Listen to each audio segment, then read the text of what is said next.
Martín, un placer verte. El placer es mío. Iba a decirte diputado. ¿Te autopercibís que economista? ¿Sabés que no? ¿Sabés que no? Es que No, sí. no me autopercibo diputado, no. Si vos me preguntás, viste que la profesión muchas veces te define. Sí, claro. ¿Vos qué sos? Periodista, digamos. Creo que sí. Bueno, entonces la profesión te define generalmente. Yo siempre digo que sos economista. No.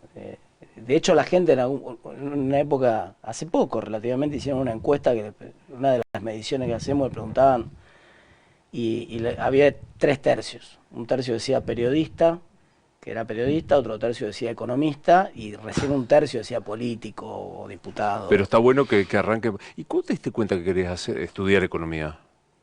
Cuando fracasó Alfonsín en la economía. O sea, yo soy, mi carrera es hija del fracaso de Alfonsín en economía. Yo soy radical desde que tengo memoria. Me tocó casi, vamos, soy de 74. Así que empecé a enterarme de los asuntos públicos cuando volví a la democracia. Y a entusiasmarme con... Mi vieja en mi casa dijo, vayan a todos los actos que puedan cuando volvió a la democracia. Éramos chiquitos, pero era otra época, más segura. Claro. El primer acto que fui fue uno de Herminio Iglesias en Plaza Italia. Los gustos en vida. Volví llorando a mi casa porque era la barra brava de gimnasia, sindicalistas a las trompadas, alcohol, otras sustancias, ¿no? Era un tema... Y a la semana de eso estaba el acto de Alfonsín en la cancha de Estudiantes. Y fui, era un clima familiar, Alfonsín te hacía emocionar, la gente lloraba conmocionada alrededor, era una cosa... Y volví entusiasmado con eso. Lo que pasa es que después me gustaba mucho la discusión política, pero cada vez que la discusión se iba al terreno de la economía, no tenía herramientas para darla. Porque te decían, te sacaban rápido de la cancha, te decían, no, pero ustedes se fueron con una hiper, ustedes son la hiper, ustedes Claro. ustedes tuvieron que entregar antes, ustedes todo muy bien con la democracia, consolidaron la democracia, muchas gracias, chapó, pero la economía, pero la economía.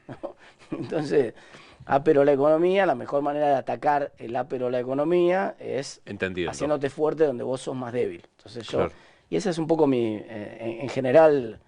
Cuando entrenaba, cuando era más chico y entrenaba, era más bueno corriendo en carreras de fondo y me costaba el medio fondo, entonces empecé a entrenar a propósito carreras de 800 metros para hacerme más fuerte, donde más débil era, ¿no? Siempre he hecho lo mismo. Es muy interesante eso, ¿no? Porque el recuerdo de Alfonsín hoy, a la mañana, en el programa con Rubén Rabanal, no sé cómo caímos a esto. Esta cosa del rosarianismo permanente, todas las campañas electorales se cerraban en Rosario, era una tradición. Ajá. Y Alfonsín cierra, después del 1.000.000 de personas acá en la 9 de julio, cierra el monumento con 500.000 personas. Y yo digo, ¿cómo explicar qué era a donde uno fue y donde te emocionaba y el preámbulo? Pero bueno, esas cosas. Este año tengo un acompañante para que Mirá qué bien. nos mida. Cuando él se llega hasta abajo, ¿se terminó la conversación? Se termina cuando, en realidad, revelemos el truco del mago, se termina cuando deberíamos... No lo reveles, no reveles. Ahí está. Dejémoslo ahí, no revelemos el truco. Explícame, apelo a tu tradición, una conversación que tenías con Eliana, la productora, hablabas de la nata, un momento hermoso para los que no sabemos de economía, que era vos hablando con él. Explícame el momento económico que estamos viviendo. Argentina está tratando de encontrar un consenso de estabilidad macroeconómico que no consiguió. Lo consiguió Perú, lo consiguió Bolivia, Uruguay, Paraguay, Chile, Brasil, Colombia. Toda la región consiguió construir un consenso de estabilidad macroeconómica al punto tal que, no sé, gobierna un tipo del Partido Comunista en Chile. Claro. Y cuando le piden un IFE, lo primero que dice es, no puedo darte el IFE porque voy a generar inflación. Entonces, y viene del Partido Comunista. Entonces, ese consenso de estabilidad macroeconómica a nosotros nos costó un montón. Conseguimos el consenso democrático, nos matamos durante 50 años. Un poco vos hablabas recién de la euforia o de la emoción que significaba Alfonsín en los 80. Bueno, significaba eso, que finalmente habíamos dejado de matarnos. Ahora estamos transitando en pañales por ahora la construcción de un consenso de estabilidad macroeconómico y con todos los conflictos y las dificultades que eso conlleva. Para entender lo que haya un acuerdo macroeconómico es lo que logró Milei imponer. No se puede gastar si no hay ingresos, no se puede gastar más de lo que uno ingresa. Sí, esa es una situación exagerada, ¿no? Es una situación exagerada producto de que nosotros fuimos tan malos fiscalmente, tan dispendiosos, tan desapegados a las reglas básicas de la economía, que ahora tenemos que sobrecumplirlas, ¿no? Es decir, en general la regla normal es que vos tenés que tener un nivel de financiamiento acorde a tus capacidades de generar riqueza, no que tenés que tener sí o sí déficit cero. Prácticamente no hay países en el mundo con déficit cero. Lo que pasa es que no hay país en el mundo prácticamente no hay países en el mundo con déficit cero. Lo que pasa es que transitoriamente nosotros estamos en una situación donde no nos cree nadie, donde no nos presta absolutamente nadie, entonces tenemos que ir a una regla de déficit cero forzada por las circunstancias. Es hija de las circunstancias la regla de déficit cero. El consenso macro ni siquiera requiere una regla tan estricta. Lo que requiere es la regla de que vos solamente podés gastar si alguien te presta, pero no podés emitir dinero, tenés que tener un banco central independiente. Esa regla todavía a Milei le cuesta. O sea, Milei, primero era la excusa de que los pasivos monetarios remunerados, las famosas LELIC, ¿te acordás? Con las que Alberto iba a pagarle a los jubilados. Bueno, primero era eso, no, déjenos resolver este quilombo, lo resolvieron, no, déjenos salir del cepo, lo resolvieron. Bueno, ya va siendo hora de darle a la Argentina un banco central independiente. La prueba del consenso de estabilidad macroeconómico se mide por la irrelevancia de la próxima elección. Cuando nosotros lleguemos a una discusión donde no importe para la economía la próxima elección en términos de estabilidad macroeconómica, claro, entonces uno va a poder decir, bueno, logramos la estabilidad macroeconómica. Por eso te decía en pañales. Pero va empezando a construirse o habiendo un consenso social para avanzar en esa agenda. No importan las elecciones porque significa que no me importa que gane, esto no se toca, esto es obvio. Absolutamente, ¿qué es lo que te pasa en Uruguay? No importa si es Mujica, no importa si es la calle Pou, no importa si es Yamandú, lo que te pasa en Brasil, no importa si es Bolsonaro, no importa si es Lula. Vamos, Lula tiene más estabilidad de precio que la que tenía Bolsonaro, tiene más estabilidad en el dólar hoy que la que tenía Bolsonaro. No pasa nada, digamos, no es por Lula, porque el Banco Central es independiente en Brasil. Claro. Entonces, como es independiente, justamente esa es la idea, da lo mismo para los efectos de la estabilidad, después no da lo mismo para muchas otras cosas, pero para los efectos de la estabilidad macroeconómica da lo mismo si gobierna Bolsonaro o si gobierna Lula, y lo mismo necesitaríamos conseguir nosotros acá. Es muy interesante esto que dijiste, el déficit cero es una sobreactuación por la mala reputación argentina. Absolutamente. Porque digo, muchas veces he escuchado a políticos, bueno, Cristina en particular, que dicen, miren el déficit de Estados Unidos. Sucede que el nivel de confianza de Estados Unidos y Argentina es algo distinto, ¿no? Absolutamente, porque esencialmente el mundo está dispuesto a financiar a Estados Unidos. ¿Sí? Cada vez que vos ahorrás en un billete de dólar y te guardás un Washington en el bolsillo, esencialmente estás financiando a Estados Unidos, estás aceptando que ellos gasten más de lo que generan. Entonces, pero vos fíjate que es interesante eso, porque acá hay un consenso, si querés, de que el Estado no puede gastar más. Ahora, Milei está imponiendo eso. Sin embargo, la Argentina en su conjunto gasta mucho más dólares de lo que genera ahora. Y es un problema eso, es parte de la debilidad o el talón de Aquiles del modelo actual, es que la Argentina en su conjunto, privado más público en total, gasta mucho más dólares de lo que genera, y eso tampoco es sostenible.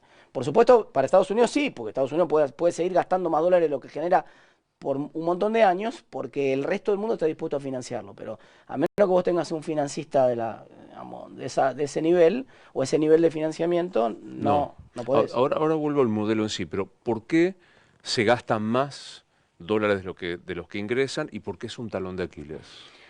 Bueno, porque primero cuando la economía tiene un dólar relativamente barato, entonces la gente quiere comprar bienes importados. Entonces muchas de las aspiraciones de la clase media son importados o usan insumos importados, que es el 70% de un auto que se fabrica localmente son insumos importados, y la gente cuando tiene un poco de ingreso quiere cambiar el auto, o quiere viajar, o quiere comprarse un perfume, o quiere comprarse un textil que muchas veces también es importado. Entonces el tipo de bienes que nosotros queremos consumir, o quiere ahorrar simplemente su excedente en dólares. Ahora que se abrió el cepo hay un montón de gente que está comprando dólares todos los meses. Entonces dólar barato implica que vas a tratar el precio relativo favorece que vos consumas todos los dólares que puedas.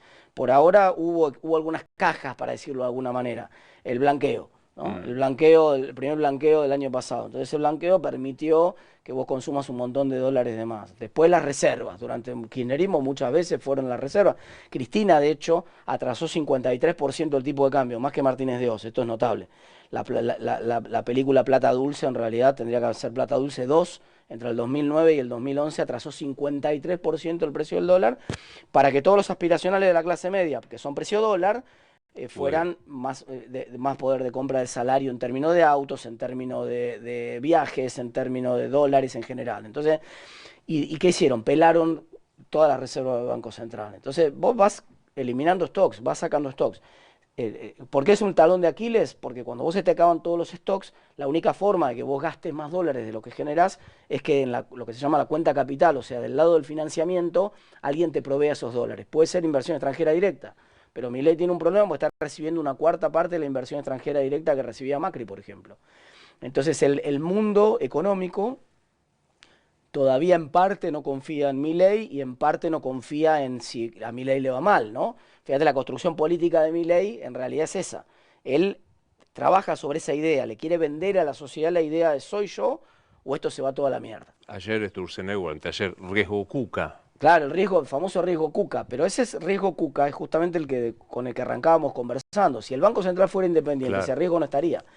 Pero si ese riesgo no estuviera, entonces Milei no tendría la herramienta fuerte para tener a la gente agarrada de las bolas, vamos a decirlo en criollo, ¿no? Claro. Para decirle, miren que soy yo solo el que garantiza esto. Miren que si yo me voy, vienen los Cucas primero, y segundo, ponele que no vengan los Cucas, pero miren que si yo me voy, otra vez se va a la mierda el gasto, y otra vez se va a la mierda la emisión, y otra vez entonces el dólar se va a disparar, y otra vez la inflación se va a disparar. Entonces eso es pan para hoy, hambre para mañana, porque nosotros necesitaríamos el comportamiento exactamente opuesto, que el presidente descansara en un Banco Central independiente para poder decirle a la sociedad, miren que no importa si vienen los Cuca o el que venga, con la economía no va a pasar nada. Bueno. Me quedo pensando esto que el dólar es relativamente barato, no me acuerdo la expresión que usaste. Las voces del gobierno te dicen falso, porque está flotando el dólar. ¿Está flotando el dólar? No, a ver, son dos cosas distintas. Que el dólar esté barato no quiere decir que el dólar esté atrasado. Son dos conceptos distintos. Eso es verdad. Si el dólar está flotando, no se puede argumentar que hay atraso cambiario. Nadie puede decir que está sostenido artificialmente el precio del dólar abajo, como lo hacía el kirchnerismo, que lo agarraba de los pelos. No hay dólar falopa. Eso no hay dólar falopa.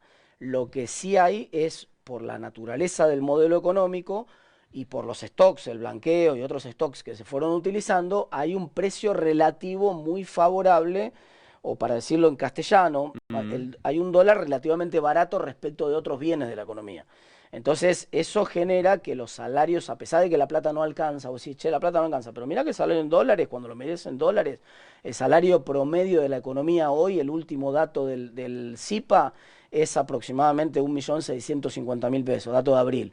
Esos son, bueno, 1.300 dólares, ¿no? Mejoró, casi. Entonces, claro. Vos decís, no, pero mira, el salario es un salario en dólares importante, lo comparás con el resto de América Latina, parece que es importante. Lo que pasa es que del otro lado del mostrador tampoco te alcanza para nada, ¿entendés? Entonces, es un precio relativo barato.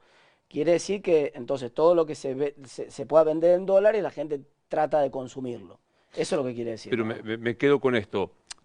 No es artificialmente, no sé, 1315, no sé cuánto soy. No, de hecho podría durar muchos años. Si vos tuvieras ahora, empezaras a reemplazar la utilización de stocks, que es lo que se está haciendo ahora, con el blanqueo y otros stocks que había, y lo reemplazás porque empiezan a entrar inversiones, vos podrías tener un periodo de dólar barato de muchos años, siempre que te entraran de manera permanente inversiones. Ahora, si no entran inversiones, y esa es la debilidad, por eso te decía el talón de Aquiles, si no entran inversiones o dólares por la cuenta capital, esencialmente no vas a poder sostener el tipo de cambio en 1.300, se te va a ir a 1.400 o a 1.500.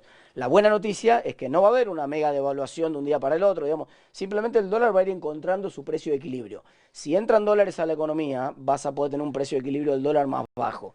Si no entran dólares a la economía, no es atractiva Argentina para las inversiones, nadie quiere venir a traer los dólares acá, o no salen los dólares del colchón, que fue la otra apuesta fallida del gobierno reciente. Me lees el pensamiento, claro. Sí, con el dólar colchón, idea. pero con el dólar canuto, porque digo, ¿cómo se financiaba con los dólares? Blanqueo, últimas liquidaciones de... Claro, esta es en la temporada caliente de liquidación de dólares de la soja, que se termina ahora. Pero se termina, claro. Y después había aparecido el dólar canuto. Claro, que pero el dólar canuto en realidad...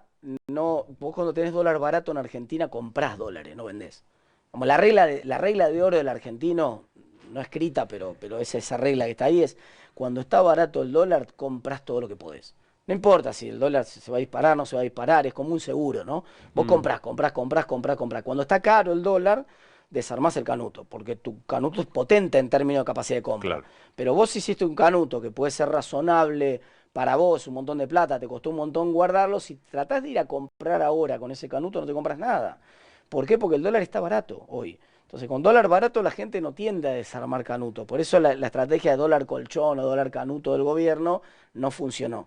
Porque la gente no vende los dólares cuando el dólar está barato.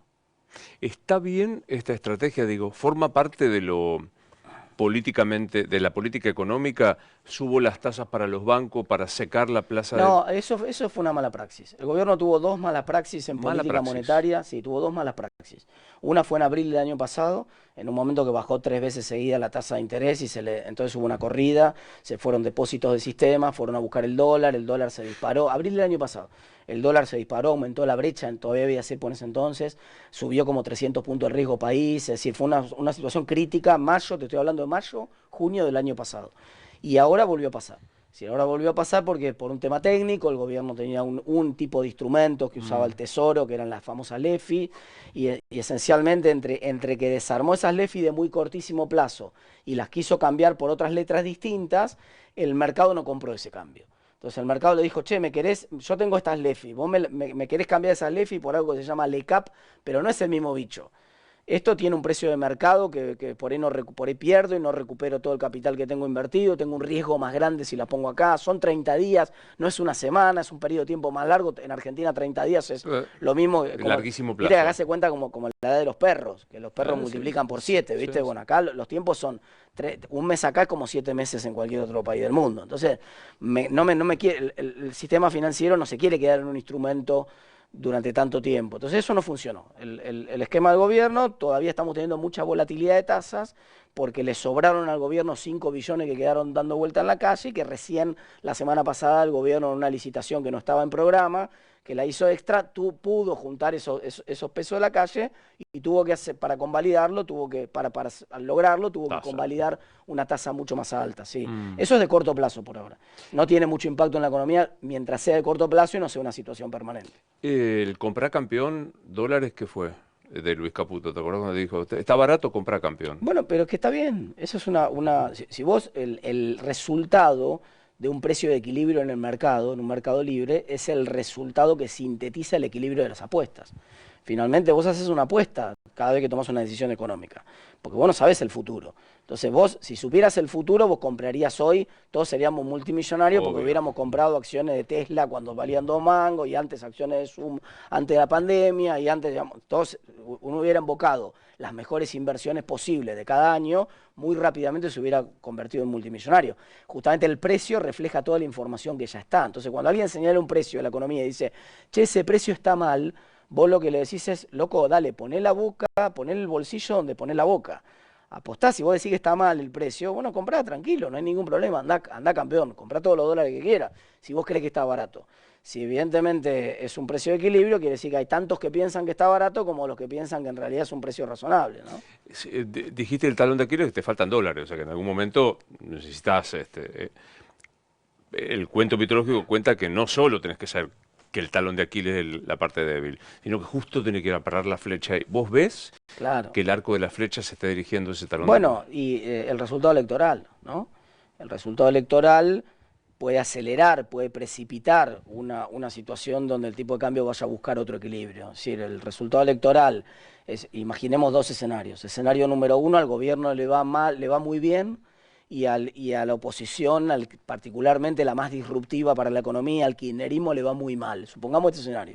Entonces los capitales, todos los que estaban en la última reunión de AmCham hace 2 meses acá en el centro de convenciones, diciendo, no, bueno, con este resultado sí invertimos, entra todo el mundo a invertir en Argentina, bueno, entonces no pasa nada, el mejor de los escenarios, y ese talón de Aquiles no recibe ninguna piedra durante muchísimo tiempo, y por lo tanto Argentina puede tener ese esquema durante muchos años. Pero el otro escenario es un escenario el opuesto a ese, donde le va bien, supongamos que le vaya bien al kirchnerismo y mal al gobierno en la próxima elección. Entonces la gente que tiene que invertir en Argentina diga, mucha inestabilidad política acá, no estoy seguro, capaz que cambian completamente las reglas, por lo tanto voy a frenar la decisión de inversión y si no entran dólares por la cuenta capital, hoy Argentina está caminando hacia un déficit de cuenta corriente de 15.000 millones de dólares, para decirlo en castellano. Está caminando a gastar este año en conjunto, no el sector público, la Argentina está caminando a gastar 15.000 millones de dólares más de lo que genera. Puede hacerlo siempre y cuando entren 15.000 millones de algún otro lado, claro. Esencialmente hoy son inversiones la posibilidad, porque antes el gobierno se endeudaba. El gobierno de Cambiemos financiaba el déficit de cuenta corriente, gastaba más dólares de lo que generaba Argentina y se financiaba porque entraban muchos dólares por endeudamiento. Esa situación no está más. Hoy no nos prestan. No, como no nos prestan, además no necesitamos ir a colocar deuda afuera porque tenemos equilibrio fiscal, entonces no necesitamos colocar para financiar el déficit, por lo tanto no hay ingreso de dólares para deuda del sector público. Entonces te queda ingreso de dólares para deuda del sector privado o ingreso para inversión. Y esencialmente esa inversión podrían ser privatizaciones. Está el gobierno ahora intentando privatizar AISA, en buena hora, o podrían ser, por ejemplo... buena hora. Claro, en buena hora.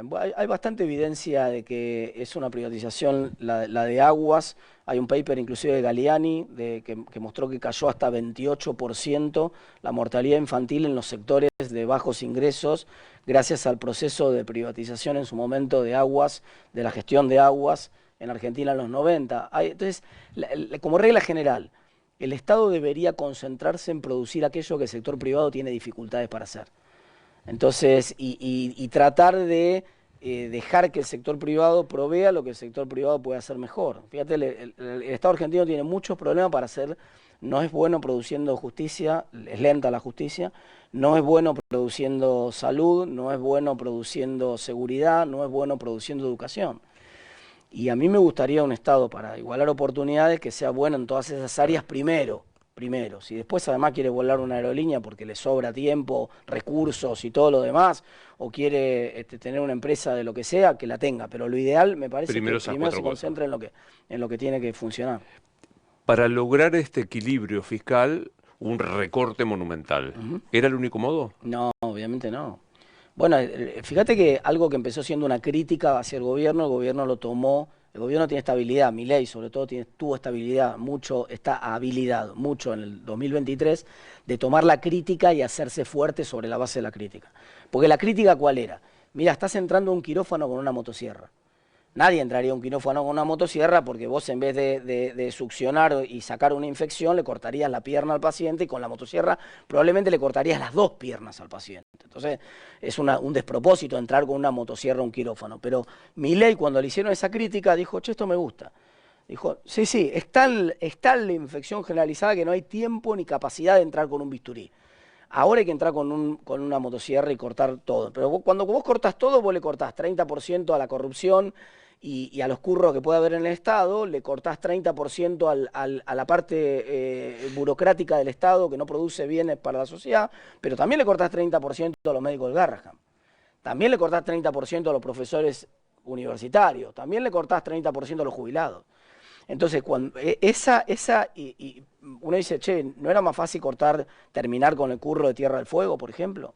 Que era una posibilidad. ¿No era más fácil acelerar el proceso de privatizaciones, que reducía mucho el déficit fiscal y que había buena parte de la oposición constructiva dispuesta a hacer eso? Bueno, había un montón de caminos alternativos. Él eligió uno y está bien, digamos. Uno cuando gobierna... Corto sin mirar. Siempre desde la platea es más fácil, claro. ¿no?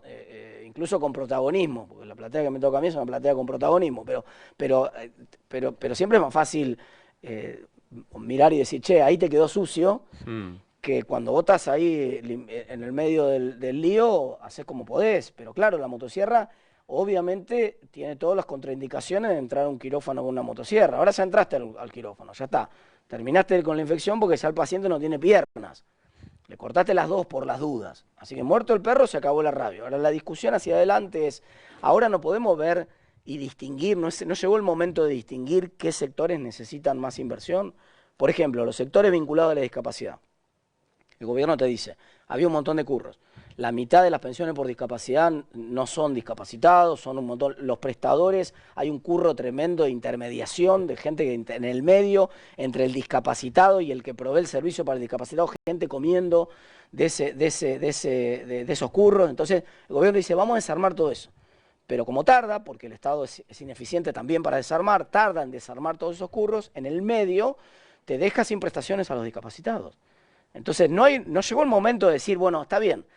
En la transición, ¿quién cubre a los discapacitados? No es el momento de garantizar, decir, che, cúbranlos mientras tanto.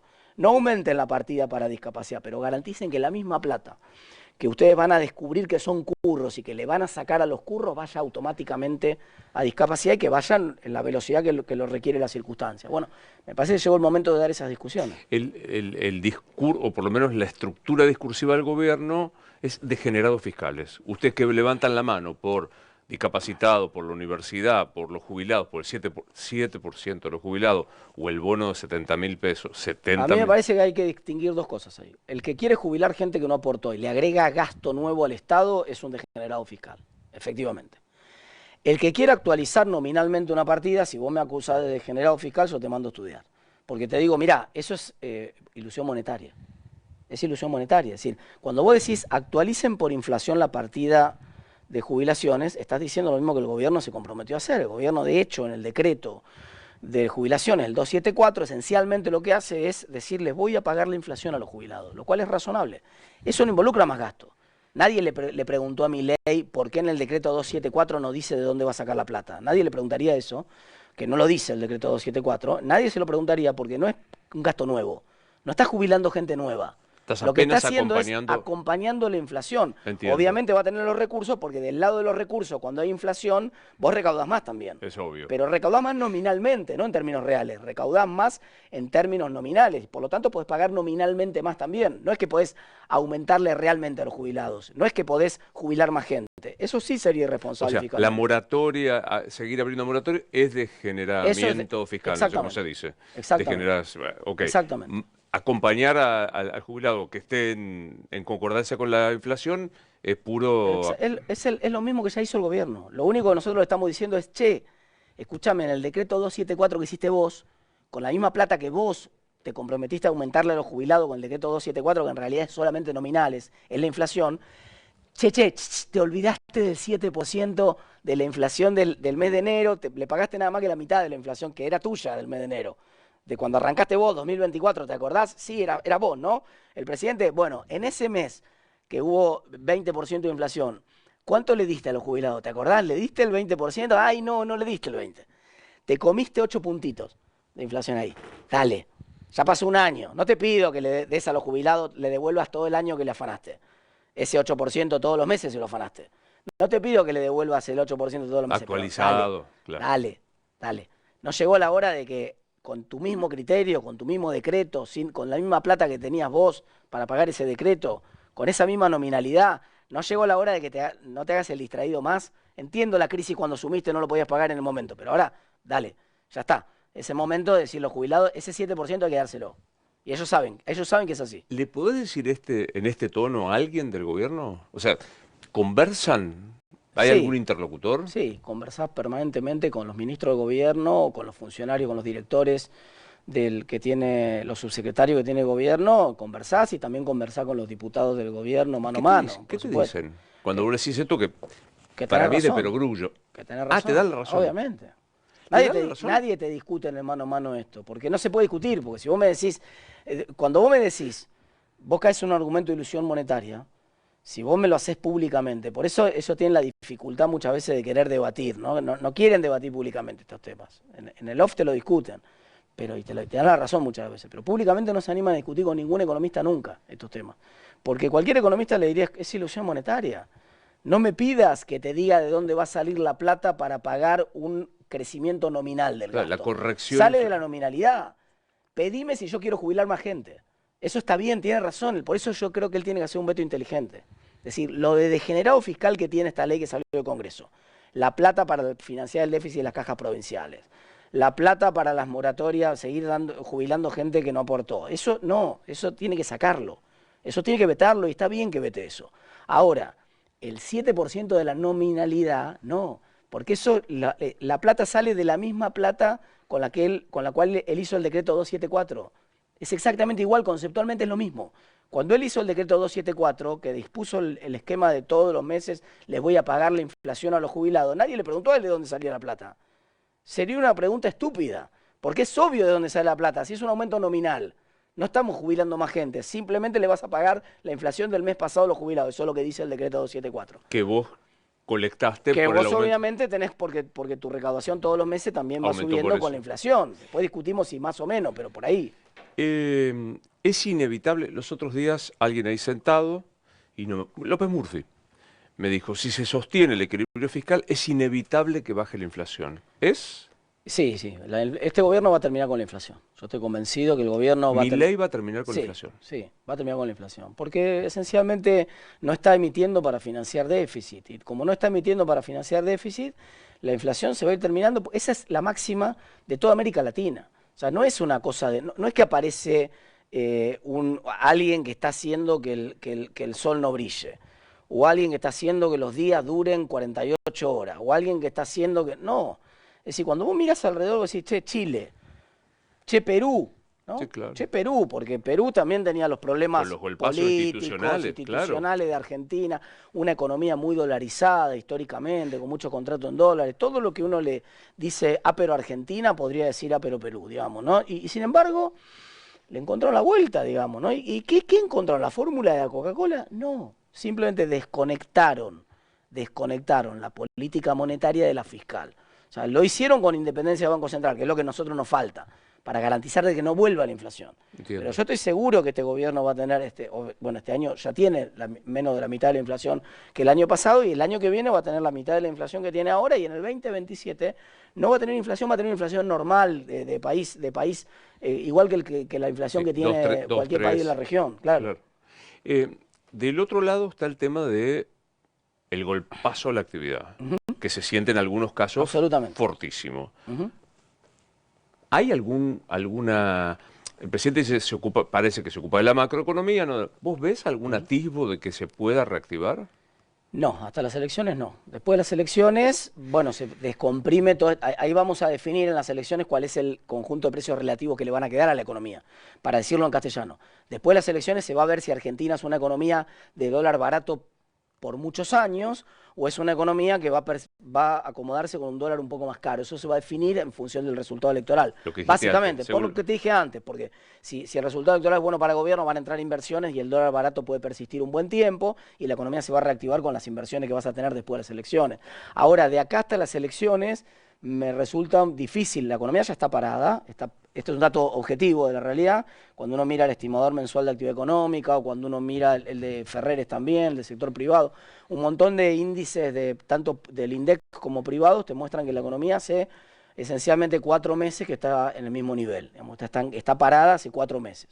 Sí, en la interanual, como yo te comparo contra Guatepeor, entonces sí, claro, Guatemala parece alto, ¿no? Entonces estoy 6% arriba del año pasado. Claro, bueno, pero el año pasado estaba en terapia intensiva. Sí, ahora estoy comiendo gelatina en la sala intermedia, pero no estoy corriendo maratón. O sea, y voy a seguir en sala intermedia de acá hasta las elecciones. Después, dependiendo del resultado electoral, puede haber una chance de reactivación luego del resultado electoral. Y la pregunta del millón, hacia adelante, para que un país se desarrolle y crezca de manera persistente en el tiempo y salgamos de la trampa del serrucho en el que estamos desde hace 15 años, lo que necesitas es mucha inversión en Argentina. Argentina tiene una tasa de inversión muy baja, empezando por la inversión pública. Es imposible que Argentina se desarrolle, si no recupera niveles de inversión pública. Claro, lo que pasa es que vos, ¿qué tenías? Una inversión pública que tenía mucha corrupción. Espuria, claro. Espuria, con muchos problemas. Ya lo demostró el gobierno de Macri. Cuando Macri asumió, tuvo récord de obra pública, gastando 40% menos de lo que gastaba Cristina. Una cosa notable. Si vos mirabas el monto, vos decías, este gobierno ajusta en obra pública. Gasta poco, sí, gastaba 40% menos. Pero si vos mirabas kilómetros construidos, o despacho de asfalto, o despacho de cemento, cualquier indicador de actividad de obra pública, lo que veías era récord total. Lo cual demostraba que entonces, allá más lejos, con Cristina se choreaba. Absolutamente, 40% de la obra pública se choreaba. Esencialmente se choreaba el 40%, eso quedó demostrado. se choreaba el 40% de la obra pública. Esa es la magnitud del choreo en Argentina. Ahora, eso no quiere decir, es como, digamos, si vos tenés un problema en la muela, porque todo nos ha pasado esto, ¿no? Que uno ha tenido algún odontólogo que no era lo suficientemente cariñoso, ¿no? Entonces uno por ahí no quiere, ya escucha el sonido del torno en casa y se pone nervioso, ¿no? Ahora, yo no conozco a nadie que si mañana le duele la muela, vaya al mecánico a arreglarla, ¿no? No, seguí yendo O que diga, no voy a ir al odontólogo, porque todas las veces que fui al odontólogo me fue mal. Mirá, eso te puede durar hasta que la infección avance. Tarde o temprano vas a tener que ir y vas a ir a un odontólogo, no a un mecánico. Total. Bueno, entonces acá pasa lo mismo. O sea, Qué bueno sos. No hay ningún ejemplo del mundo, ningún país del mundo que se haya desarrollado sin un shock de infraestructura como el que necesita Argentina. Pero que y con 700 puntos de riesgo país no hay ningún privado que lo pueda hacer. Está en la antítesis genética de Milei. Bueno, está bien, pero es que Milei quiere que no haya, él cree conceptualmente, teóricamente, en un modelo que es el modelo del country, ¿no? Se llama así, es el modelo de los clubes o el modelo country. ¿Qué te dice? Te dice, mira, sí, cuando la sociedad se autoorganiza puede asfaltarse una cuadra. Mirá el country de tal cual, ahí no está el Estado, ahí los vecinos se organizaron en una cooperativa, alquilaron una máquina, hicieron un asfalto de una cuadra, pusieron una luminaria, qué sé yo. Eso funciona para grupos pequeños. Si las grandes obras de infraestructura que requiere un país no se van a... las inundaciones en La Plata se terminaron después de la tragedia del 2013 porque hubo un shock de inversión pública en el gobierno de María Eugenia Vidal que terminó con las mega inundaciones de La Plata. La ciudad de Buenos Aires pasó exactamente lo mismo. Bahía Blanca no se va a resolver el problema de Bahía Blanca. Crucemos los dedos, yo lo digo con dolor a esto, ¿no? Porque crucemos los dedos. Que no llueva, porque no se va a resolver el problema hasta que no haya un shock de infraestructura que va a ser pública siempre. No va a haber un privado diciendo, che, está mal que se inunde Bahía Blanca, juntémonos todo y pongamos un poquito cada uno. No va a ocurrir eso. No pasó en ningún lugar del mundo eso. Solamente pasó técnicamente en un country. Puede ser que en un grupo pequeño, esto está estudiado así, en la ciencia económica se llama el efecto de los clubes. En un country vos podés agruparte con 50 vecinos, porque además hay una manera de excluirte si vos no ponés, digamos, no te dejo entrar, no pagás la expensa, en algún momento cuando no te levanto la barrera cuando tenés que entrar al country. Tengo una manera de sacarte. Pero acá lo que necesitamos es un shock de infraestructura público y privada. Privada no va a llegar con un riesgo país de 700 puntos, tampoco con riesgo país de 500, porque encima las tasas de interés afuera están muy altas. Entonces el privado prefiere no correr ningún riesgo, pone la plata tranquilo hoy en Estados Unidos y le paga 5% anual. Entonces dice, mira, me quedo con la plata ahí. Las tasas están muy altas, necesitamos un riesgo país como el de Chile para tener inversión extranjera. Chile tiene 180 puntos de riesgo país. Pero claro, tiene una historia de estabilidad macroeconómica de muchos años. Entonces no la vamos a tener a nosotros esa tasa que tiene Chile o que disfruta Chile, no la vamos a tener por los próximos 10 años. Entonces, como no la vamos a tener por los próximos 10 años y necesitamos una infraestructura, la tiene que hacer sí o sí el Estado, junto con los privados, pero tiene que tomar la iniciativa el Estado. Transparente, como lo legal. Como lo hizo entre el 2015 y el 2019, ya lo vimos, ya hay un modelo exitoso de obra pública gestionada gastando 40% menos. Vos tenés la comparación. Vos podés elegir el tipo de obra pública que querés. Podés elegir entre los odontólogos, el que tiene el mejor mecanismo para curarte. Lo que no podés ir es de vuelta al mecánico, porque nadie iría por una muela rota al mecánico. Martín, ¿quién es Javier Milei? Bueno, la respuesta más obvia es el presidente de la Argentina, ¿no? Es una persona, es un gran economista teórico, pocas personas con el conocimiento de historia de la economía como el que tiene Milei, de historia de la teoría económica. O sea, es un gran economista teórico. Y lo que demostró en la práctica es ser mejor político que economista. O sea, termina siendo un político muy pragmático, muy pragmático. Es probablemente el más peronista de los gobernantes no peronistas que ha tenido la Argentina. Te pega un salto si te está bien. Javier Milei es el más peronista de los no peronistas. Absolutamente. En la forma de hacer política, ¿no? En el pragmatismo. Mirá el cierre en la provincia de Buenos Aires. Mirá el cierre en la provincia de Buenos Aires. Yo leyeron brillantemente la elección de la provincia de Buenos Aires. La elección de la provincia de Buenos Aires es una elección de aparatos. No es la boleta única papel que va a haber en octubre. En octubre vos tenés que poner gente que es fuerte en las redes sociales, gente que es conocida públicamente. Los gordos dan van a ir en octubre en la boleta. Pero a vos no te sirve poner a un gordo Dan en una boleta de una elección que es movida por aparatos, porque el gordo Dan, el manejo territorial del gordo Dan no llega a la verdulería de la esquina de él. O sea, no creo que él sepa dónde queda la verdulería de la esquina. con todo respeto al Gordo Dan, pero sí es muy bueno en redes. Entonces yo el Gordo Dan lo pongo en octubre, ¿no? Si armo la lista. ¿Y a quién pongo acá? ¿Y a quién llamo para armar? Y llamo a alguien con experiencia en el armado de la vieja política. Entonces está este tipo que hablaba alabanzas de Kicillof, que está saliendo el video por todos lados. El comisario. No, ese es el de la tercera, pero quiero decir, hay un candidato ahora de Milei que se le filtró, un kirchnerista, defensor de Alberto Fernández en la lista. Leila Gianni es candidata a concejal en 5 en La minutos Matanza. kirchnerista. Está lleno. ¿Te acordás que le decían a Perón, qué pasa, general? Era el cantito o algo así, que se llenó de gorilas el gobierno popular. Sí. Bueno, el mismo cantito aplica a Milei ahora exactamente igual, ¿Qué pasa? Bueno, habría que encontrar la rima, ¿no? ¿Qué pasa, Javier? ¿Qué pasa, Javier? Que se te llenó de peronistas el gobierno liberal. Porque es real, eso es lo que le está pasando. No solamente lo tiene a Scioli. El padre, ayer veía el tuit de Karina Milei, diciendo, no, porque no hay manera de hacer el cambio, sino yo le decía, Karina, por Dios, nunca vas a poder hacer el cambio con lo mismo de siempre. Si vos querés cambiar la provincia de Buenos Aires y el responsable, por lo menos del 50% del deterioro de la provincia de Buenos Aires, lo tenés como funcionario y lo defendés, y los que vos elegís en el armado de las listas son personas que todos tienen que ver con la historia decadente de la provincia de Buenos Aires, o la mayoría de los que pusiste en las listas tienen que ver con la decadencia de la provincia de Buenos Aires, no vas a cambiar nunca. Pero del otro lado del mostrador, chapó, Karina, porque vos tenés que ganar una elección. La entendiste. La entendiste, tenés que ganar una elección, yo te entiendo, eso es pragmatismo puro. Lo que no puede ser es que vos, después de ese pragmatismo, me quieras correr con el discurso a mí. O sea, con el discurso no me puede correr. Ahora, que probablemente vas a hacer una buena elección, que entendiste las reglas del sistema electoral, que entendiste cómo había que confeccionar las listas para ganar en ese terreno, y que estás dispuesto, que entraste en el terreno ese a jugar con barro, chapó, te felicito, lo entendiste bien. ¿Dónde estás vos hoy en el radicalismo? Desde el radicalismo mirando... Somos Buenos Aires, mirando la disgregación radical. Estoy en cada uno de los que escucho en las redes sociales y por la calle que dice, no puede ser que haya que elegir entre estos tipos de kirchnerismo. Si hay un montón de gente que te dice esto, che, yo ya entendí que nos están otra vez llevando a la trampa esta de tener que elegir entre Milei y el kirchnerismo, no puede ser. Si nosotros y no hay manera de que salga la Argentina hasta que no haya una alternativa republicana y liberal. Que vos digas, che, mirá que si le va mal a Milei no vuelve el kirchnerismo. Están estos. Mirá que si le va mal a Milei, nosotros estamos construyendo una alternativa que es liberal y republicana y democrática, que cree en las instituciones, que garantiza la independencia, que incluso que fuerza un poco más todavía el argumento de la independencia de poderes, porque creen que el Banco Central tiene que ser independiente, porque está de acuerdo en que de hecho está acompañando al gobierno en las medidas razonables que tienen que ver con que no haya desequilibrio fiscal. Hoy no hay un presupuesto aprobado en el Congreso porque el gobierno no quiere. Nosotros le ofrecimos al gobierno en el Congreso votar un presupuesto equilibrado, con déficit cero. Y nosotros también le ofrecimos al gobierno que vamos hacia un Banco Central independiente. Nosotros estamos forzando la discusión todavía más hacia la estabilidad macroeconómica. Entonces no somos el kirchnerismo, somos una alternativa republicana, liberal, democrática, razonable, equilibrada, que es lo que le está faltando un poco a la Argentina.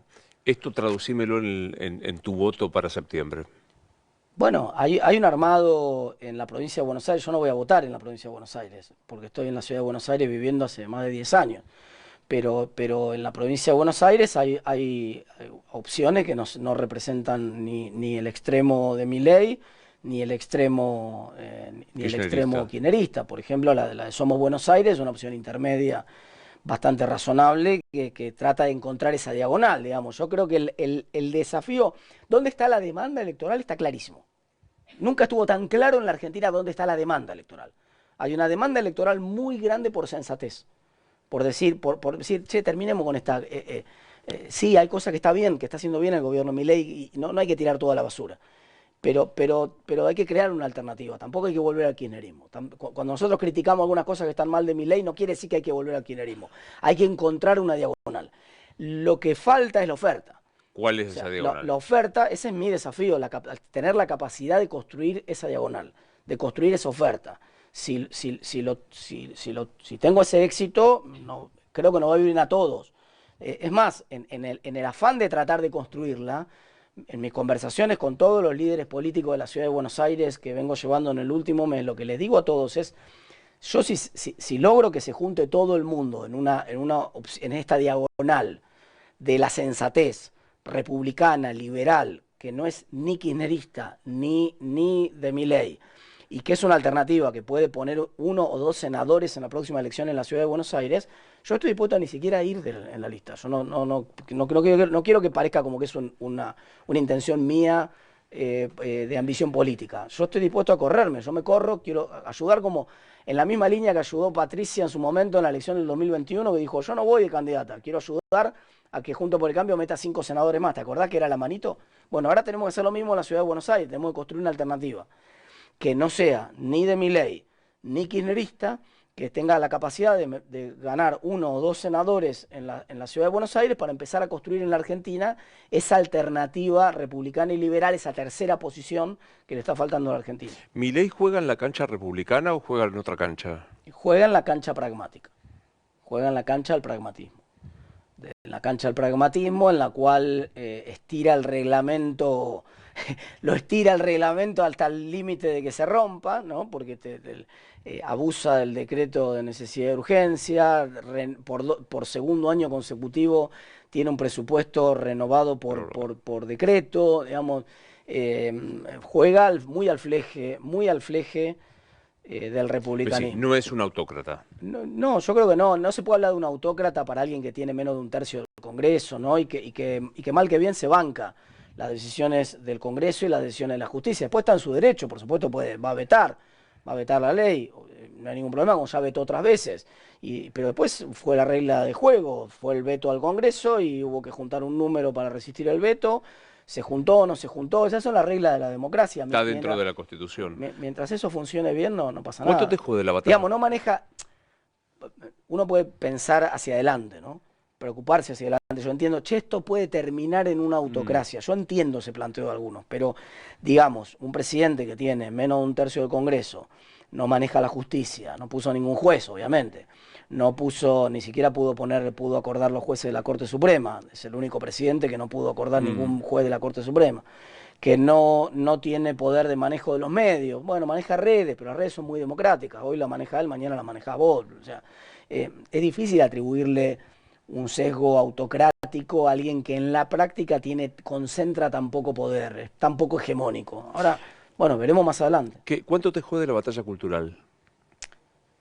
No me jode. No, yo la entiendo mejor que nadie, la batalla cultural. Me parece, digamos, hay un artículo de uno de los padres teóricos del anarcocapitalismo muy famoso que se llama Hacia un populismo de derecha, donde él mismo lo que dice es, no alcanza con reducir el Estado a su mínima expresión, que es la agenda anarcocapitalista, que es la agenda de Milei, no alcanza con eso. Además tenemos que construir un relato de ellos y nosotros.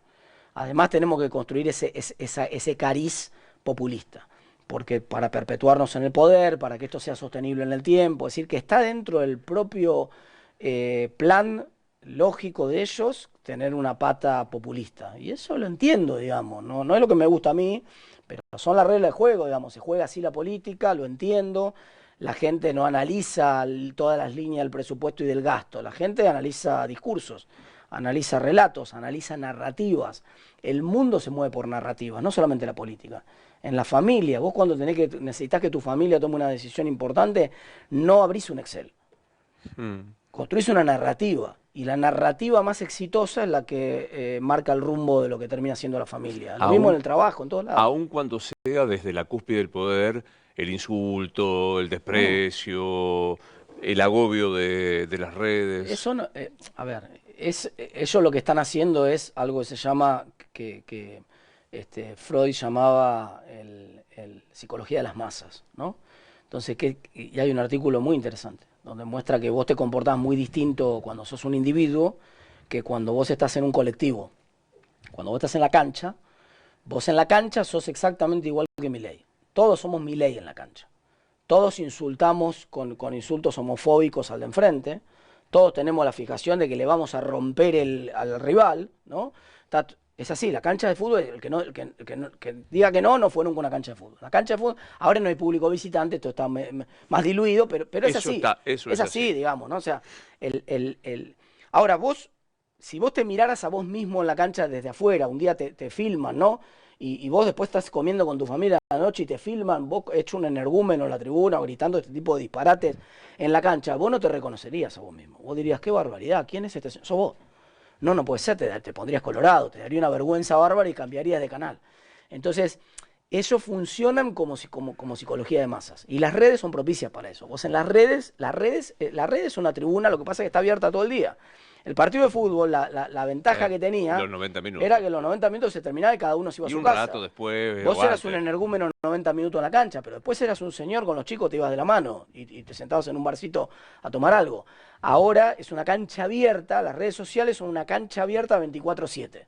Y entonces donde vos sos un energúmeno 24/7, y donde la lógica de funcionamiento de la red social genera un comportamiento de psicología de masas permanente. Y hoy el poder entendió mejor que nadie eso, pero Perón hacía lo mismo. Por eso te digo, es el más peronista de los no peronistas, porque Perón fue el primero que entendió la radio. Perón entendió, la radio significó una revolución desde el punto de vista de la comunicación, cualitativamente similar a lo que está significando hoy las redes, ¿no? Fue tan disruptivo como lo están siendo las redes. Y el primero que entendió cómo dominar el funcionamiento de la radio fue Perón en su momento. Y bueno, fue muy exitoso comunicacionalmente. Milei está haciendo una cosa muy parecida con las redes. Y está bien, son las reglas de juego. No te puedes enojar contra que alguien entendió la regla de juego de la comunicación y las está utilizando. Digamos, eso cada uno lo hace como quiere, pero es así. Te pregunté quién era Milei. ¿Quién sos vos? Yo soy una persona que quiere ayudar a cambiar la Argentina, que no me gusta la Argentina, no me gusta vivir en una donde yo puedo zafar. Yo zafo, te voy a decir por qué zafo. Y ya no estoy tan seguro, creía que zafaba, ya no estoy tan seguro. Yo fui a la escuela pública, como muchos argentinos, ¿no? Escuela primaria, secundaria, universidad pública, pero ahora mando a mis hijos a una escuela privada, porque el sistema público se derrumbó, no funciona.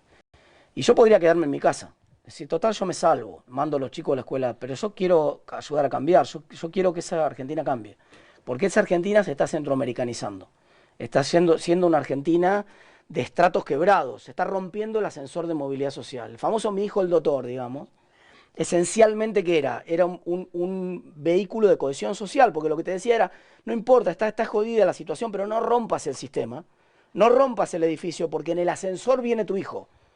Vos no, tu futuro ya está, están las cartas echadas, pero tu hijo está en el ascensor. Y había una certidumbre, te diría una certidumbre, mis abuelos tenían la certidumbre de que mis viejos iban a estar mejor. Mis viejos tenían la certidumbre de que nosotros íbamos a estar mejor, cuando mi viejo era escribano. Cuando yo le dije a mi viejo que quería ser escribano, viste, todos en algún momento tenemos que queremos ser lo mismo que nuestros viejos, mi viejo se enojó. Y me dijo, no, vos me tenés que superar a mí. Ellos tenían la certidumbre de que nosotros íbamos a ser mejores. Nosotros ya no tenemos esa certidumbre. De hecho, tenemos casi la certidumbre de que nuestros hijos van a estar peor que nosotros, no mejor. Se rompió el ascensor de movilidad social. Entonces yo decidí involucrarme, me podría haber quedado tranquilo en mi casa, no me faltaba nada, me estaba bien económicamente, estaba bien profesionalmente, pero yo podría haberme quedado en mi casa y tal vez me salvaba yo. Ahora estoy convencido de que tampoco me salvaba yo, porque no me gusta vivir en una sociedad partida. Porque no progresa una sociedad partida en dos. Entonces yo quiero ayudar a construir ese ascensor de movilidad de vuelta y por eso me involucré. ¿Y para qué sirve la plata? Hay un montón de estudios de economía de la felicidad que demuestran que la plata sirve y hace mucha diferencia hasta lo básico, ¿no? Si andá a decirle que no sirve la plata al tipo que no tiene para darle comer a los chicos. Es una hipocresía, por supuesto que sirve. Sirve hasta lo que sería un ingreso de clase media, digamos. Cuando vos ya tenés un ingreso de clase media, no sirve para mucho, digamos. O sea, la ilusión de que si yo que tiene todo el mundo, dice, no, yo estoy bien, pero si yo ganara, no pido mucho más, la gente dice, si yo ganara en términos reales, olvídate de la inflación, si yo ganara un 10% más estaría bien y ya me conformaría, no es cierto. Hay un efecto que se llama efecto de adaptación, estarías pidiendo otro 10% del año que viene de vuelta, digamos. En la experiencia, la plata sirve mucho para comprar lo básico, pero después de eso solamente sirve para cumplir funciones de ordenamiento de la sociedad. La sociedad, todos los animales sociales se ordenan jerárquicamente de alguna manera, algunos lo hacen con la fuerza bruta, y está el gorila del lomo plateado en la cúspide de la tribu del grupo de él, y nosotros nos ordenamos con el mercado. ¿Qué cosas hijo del fracaso? la habilidad que tengo para comunicar ideas de economía. De Es manera, muy impactante, ¿eh? yo empecé a dar clase en la Facultad de Derecho de La Plata. Me presenté a un concurso de economía política, me fue bien, y empecé a dar clase en la Facultad de Derecho y los pibes me decían, no te entendemos nada. Me tiraban con tomates. ¿En serio? ¿En serio? Me tiraban con tomates. Y yo dije... Sin metáfora. Bueno, metafóricamente, ¿no? O sea, terminaba la clase, el flaco me decía, mira, flaco, se nota que le pones ganas, se nota que sabes un montón, pero no te entendemos nada. Hiciste el primer gráfico, ya no entendimos nada, hiciste la primera ecuación.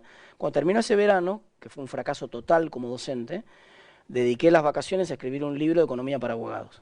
Y me propuse que ese libro no tuviera ninguna fórmula, ningún gráfico, ni nada. Y después lo que descubrí es que ese tono que había encontrado yo para transmitir economía a un abogado es el mismo tono de divulgación de los medios. En el fondo, todo argentino es un abogado en potencia, digamos, para decirlo de alguna manera. Tenemos un cierto desprecio por la matemática, que es algo que tenemos que corregir. Hablábamos más temprano de si qué había que hacer para desarrollarse. Para desarrollarse, Argentina tiene que cambiar la matriz educativa.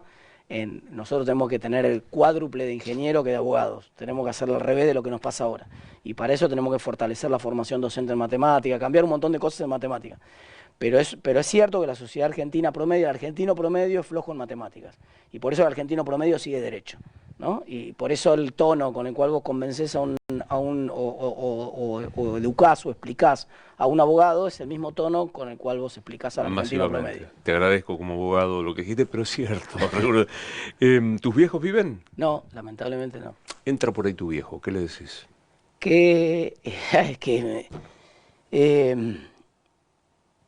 se quede tranquilo, que los valores que me dejó los mantengo y no los transo. Entra tu vieja. Más todavía. Mi vieja fue siempre mi modelo. Entonces,